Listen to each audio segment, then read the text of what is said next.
Hey guys, okay, I just want to make a quick video about cleaning my sap pans here, syrup pans.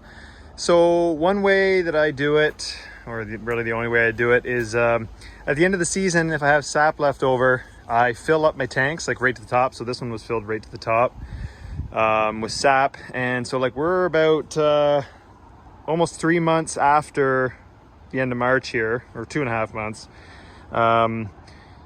And I filled these up with sap. So over time, takes about 3 weeks, it turns to basically a vinegar solution, the sap does. And instead of buying vinegar, which is really good for cleaning your pans, so it gets gets all the crud off of the inside, instead of buying it, you can just wait and it makes it itself. And this is what it turns into. It sort of turns into like a sludge-like substance. So I'll just show you what it looks like when I drain it out here. It's a little bit thicker than water.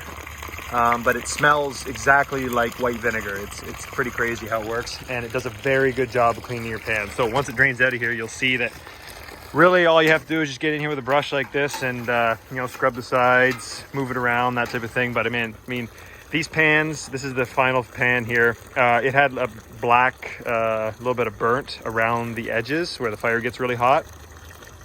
And it's gonna come right off, as you will see. So I mean, like these pans are like new now. There's some of it there, so you can see some of the black.